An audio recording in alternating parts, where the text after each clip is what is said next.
എല്ലാ കൂട്ടുകാർക്കും നമ്മുടെ പുതിയ വീഡിയോയിലേക്ക് സ്വാഗതം. ഇന്നത്തെ നമ്മുടെ വീഡിയോ വളരെ രുചികരമായിട്ടും നല്ല ഹെൽത്തി ആയിട്ടും ഉണ്ടാക്കിയെടുക്കാൻ പറ്റിയ സൂചി ഗോതമ്പ് വെച്ചിട്ടുള്ള പുട്ടാണ്. ഇനിയിപ്പോ അരിപ്പൊടിയോ ഗോതമ്പ് പൊടിയോ ഇല്ലെങ്കിൽ പോലും നുറുക്കു ഗോതമ്പ് നിങ്ങളുടെ വീടുകളിൽ ഉണ്ടെങ്കിൽ ഇത്ര ഹെൽത്തി ആയിട്ടുള്ള പുട്ട് നമുക്ക് എല്ലാവർക്കും ഇനി തയ്യാറാക്കി എടുക്കാനും സാധിക്കും. ഈ ഒരു രീതിയിൽ തയ്യാറാക്കി കഴിക്കുവാണെങ്കിൽ ഗോതമ്പിന്റെ ഒരു തരി പോലും ഗുണങ്ങളൊന്നും തന്നെ നഷ്ടപ്പെടാതെ തന്നെ നമുക്ക് ഉണ്ടാക്കി കഴിക്കാനും പറ്റുന്നതാണ്. പ്രമേഹ രോഗം ബാധിച്ച ആൾക്കാർക്കും അമിത വയറും പൊണ്ണത്തടിയൊക്കെ ഉള്ള ആൾക്കാർക്കും ഇനിയിപ്പോ കൊളസ്ട്രോളും പ്രഷറും ഒക്കെ ഉള്ള ആൾക്കാർക്ക് പോലും നല്ല ഹെൽത്തി ആയിട്ട് തന്നെ ഉണ്ടാക്കി കഴിക്കാനും സാധിക്കുന്നതാണ്.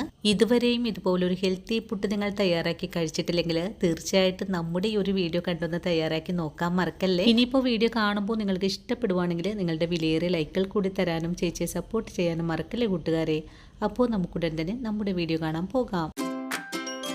ഇനി നമുക്ക് പുട്ട് തയ്യാറാക്കി എടുക്കാനുള്ള സൂചി ഗോതമ്പൊന്ന് നല്ലതുപോലെ കഴുകിയതിന് ശേഷം വെള്ളത്തിൽ കുതിർത്താനായിട്ട് വെച്ചു കൊടുക്കാം. ഒരു 10 മിനിറ്റ് നേരം കുതിർത്തിയാൽ മതിയാകും. ഇന്നത്തെ ഈ ഒരു പുട്ട് തയ്യാറാക്കി എടുക്കാനായിട്ട് ഞാനിവിടെ 2 കപ്പ് അളവിലാണ് ഗോതമ്പ് എടുത്തിട്ടുള്ളതും. അങ്ങനെ നമ്മുടെ ഗോതമ്പ് നല്ലോണം കഴുകി വെള്ളത്തിൽ കുതിർത്താൻ വെച്ചിട്ടുണ്ട്. നമുക്കൊന്ന് മൂടി വെച്ചു കൊടുക്കാം. അങ്ങനെ നമ്മുടെ ഗോതമ്പ് ഇവിടെ കുതിർത്താൻ വെച്ചിട്ട് ഒരു 15 മിനിറ്റ് ആയിട്ടുണ്ട്. ഇനി നമുക്ക് ഈ ഗോതമ്പ് അരിപ്പയിലേക്ക് മാറ്റിയിട്ട് ഇതിന്റെ വെള്ളം എല്ലാം ഒന്ന് കളഞ്ഞെടുത്ത് വെക്കാം. അങ്ങനെ നമ്മുടെ ഗോതമ്പ് അരിപ്പയിലേക്ക് മാറ്റിയിട്ടുണ്ട്. ഇതിന്റെ വെള്ളം ഒന്ന് പോയി വരട്ടെ. ഇതിനായിട്ട് നമുക്കൊന്ന് മൂടി വെച്ചു കൊടുക്കാം.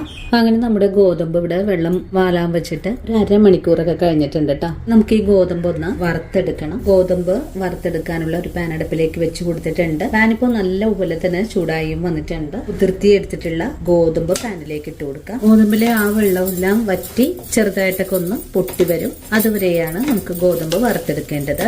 നിങ്ങൾക്ക് ഗോതമ്പ് വറുത്തെടുത്തിട്ടില്ലെങ്കിലും ഇതുപോലെ തന്നെ കുതിർത്തിയ ഈ ഗോതമ്പ് വെച്ച് തന്നെ നമുക്ക് പുട്ട് തയ്യാറാക്കാൻ പറ്റുന്നതാണ്. പക്ഷെ ഒന്നുകൂടെ രുചിയായിട്ട് തോന്നിയിട്ടുള്ളതും ഈ ഒരു രീതിയിൽ ചെയ്തെടുക്കുമ്പോഴാണ്. ഇപ്പൊ നമ്മുടെ ഗോതമ്പ് നല്ലോണം തന്നെ പൊട്ടി തുടങ്ങിയിട്ടുണ്ട്. അതുപോലെ ഇതിൽ നിന്നും നല്ല ആവിയെല്ലാം പുറത്തേക്ക് വന്നിട്ടുമുണ്ട്. നമുക്ക് ഫ്ലെയിം അങ്ങ് ഓഫ് ചെയ്ത് കൊടുക്കാം. അതിനുശേഷം നമുക്ക് ഈ ഗോതമ്പിന്റെ ചൂടൊന്ന് ആറി വരുന്ന സമയത്ത് മിക്സിയുടെ ജാറിലേക്ക് മാറ്റിയിട്ട് നമുക്കൊന്ന് പൊടിച്ചുകൂടി എടുക്കാം. അങ്ങനെ നമ്മുടെ വറുത്തെടുത്ത ഗോതമ്പിന്റെ ചൂടൊന്ന് ആറി വന്നിട്ടുണ്ട്. നമുക്കൊരു മിക്സിയുടെ ജാറിലേക്ക് മാറ്റിയിട്ട് ഒന്ന് പൊടിച്ചെടുക്കാം. നമുക്കിത് 2 തവണകൾ കൊണ്ടാണ് പൊടിച്ചെടുക്കാൻ സാധിക്കുന്നത്.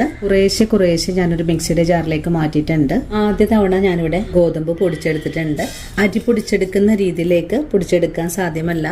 തരിതരിപ്പായിട്ടാണ് പൊടിച്ചെടുക്കാൻ സാധിക്കുന്നത്. രണ്ടാമത്തതും ഇതുപോലെ തന്നെ പൊടിച്ചെടുത്തിട്ടുണ്ട്. ഇനി നമുക്ക് ഈ പൊടിയിലേക്ക് ആവശ്യത്തിനുള്ള ഉപ്പ് ചേർക്കാം. ഒരു ഗ്ലാസ് വെള്ളം എടുത്തിട്ടുണ്ട്. ഇതിൽ നിന്നും കുറേശ്ശെ ഒഴിച്ചു കൊടുത്ത് ഗോതമ്പൊന്ന് നനച്ചെടുക്കാം. ഒരുപാട് വെള്ളം ഒറ്റയടിക്ക് തന്നെ ഒഴിച്ചു കൊടുക്കരുത്. കണ്ടോ, ഇപ്പൊ ഉരുട്ടിയാല് ഗിണ്ട് വരുന്ന ഒരു പാകത്തിലേക്ക് ആയി വന്നിട്ടുണ്ട്. നമ്മുടെ പുട്ടുപൊടി നനച്ചെടുക്കാനായിട്ട് എനിക്കൊരു 3/4 ഗ്ലാസോളം വെള്ളം ആവശ്യമായിട്ട് വന്നിട്ടുണ്ട്. നമുക്ക് നനച്ചു വെച്ച് ഒരു 10 മിനിറ്റിന് ശേഷം ആവശ്യമെങ്കിൽ കുറച്ചുകൂടെ വെള്ളം ചേർത്ത് കൊടുക്കാവുന്നതാണ്. ടെസ്റ്റ് ചെയ്യാൻ മൂടി വെക്കുവാണ്. 10 മിനിറ്റിന് ശേഷം കുതിർത്തിയ പുട്ടുപൊടി നമുക്ക് കണയിലേക്ക് വാരി നിറച്ചു കൊടുക്കാം. ഈ ഒരു സമയത്ത് വെള്ളം പോരായ്മ ഉണ്ടെങ്കിൽ കുറച്ചുകൂടെ വെള്ളം എല്ലാം ചേർത്ത് നമുക്ക് കുഴച്ചെടുക്കാൻ പറ്റുന്നതാണ്. ഒരു സ്പൂൺ അളവിൽ കൂടെ വെള്ളം ഒഴിച്ചു കൊടുത്തിട്ടുണ്ടായിരുന്നു. ബാക്കി ഇത്രയും തന്നെ വെള്ളം ഉണ്ട്. ഇനി നമുക്ക് പുട്ട് തയ്യാറാക്കാൻ തുടങ്ങാം. ഇതിനായിട്ട് ആവി വരുന്ന പുട്ട് കണയിലേക്ക് പൊടി വാരി നിറച്ചു കൊടുക്കാം. ആദ്യം നമുക്ക് ഈ കണയിലേക്ക് നാളികേരം ചേർക്കാം. നമുക്ക് സൂചി ഗോതമ്പ് വാരി നിറക്കാം.